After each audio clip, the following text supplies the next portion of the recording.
OrienteLatina.com. Corriente Nation, how are you? This is Prince LEE coming at you with another interview.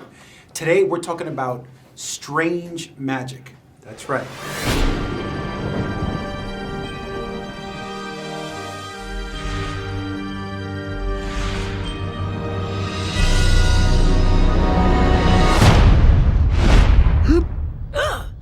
That is the ugliest creature I have ever seen, and it was naked. I'm going to destroy you. No need to worry. I will protect the kingdom. My hair's doing that thing we both love. And I'm sitting here with two of the talented people that actually spearhead this project. The beautiful and talented Miss Evan Rachel Wood. Thank you. And Mr. Alan Cumming.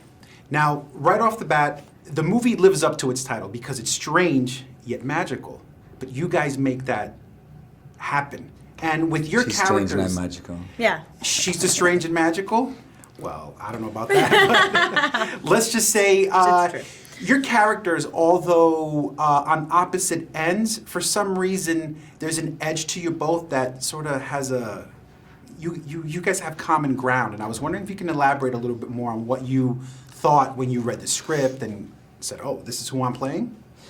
Well, I mean, first of all, I think we connect because we've both been hurt and we're very cautious and actually my character abhors the whole notion of love and romance and stuff like that. So we both meet each other at a time when we're kind of, in mourning in a way. So that's kind of an interesting thing to start our thing. But in terms of reading the script, it started. I first read the script, I don't know, maybe 3-4 years ago or something. I can't remember, a long time ago. Oh, that long ago. Yeah, you were on before me, I think. Yeah, because it was a change of regime.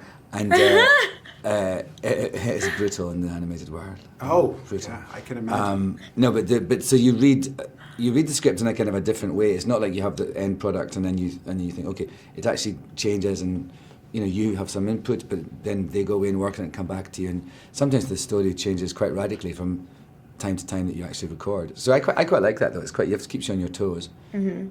Yeah. And with you, what did you think once you read the script and said, okay, this is Marianne, wow. Well, it was originally pitched to me that it was Beauty and the Beast, but he doesn't change to the prince at the end. And I kind of loved that because that was one thing that always kind of snagged on about Beauty and the Beast. Was like, oh, she falls in love with this person who has all this character and is really different. And then he turns into this kind of generic prince at the end, even though I love Beauty and the Beast. Yeah. Believe me.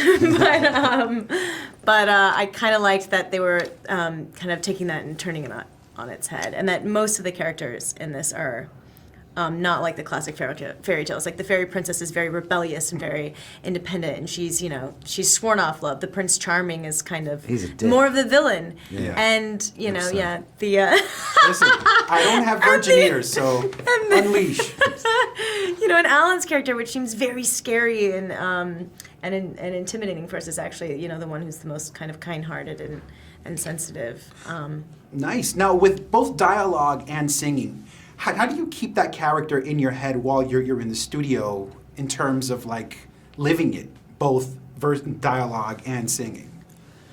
I guess that's why we get paid the big bucks. Yeah, I see. No, you just kind of have to be really focused, I think, because months and months kind of passed since the last time you did it, and you'd only do it for a day or an afternoon each time. It's not like you do it for a big number of days in a row.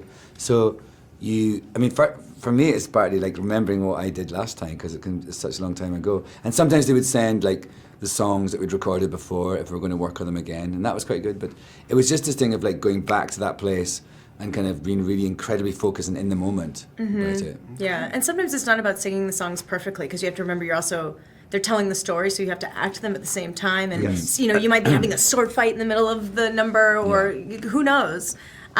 So it did help to have good directors and people reminding us what's going on in the The only thing I always ask is when I do these such things is to do all my shouting at the end of the day.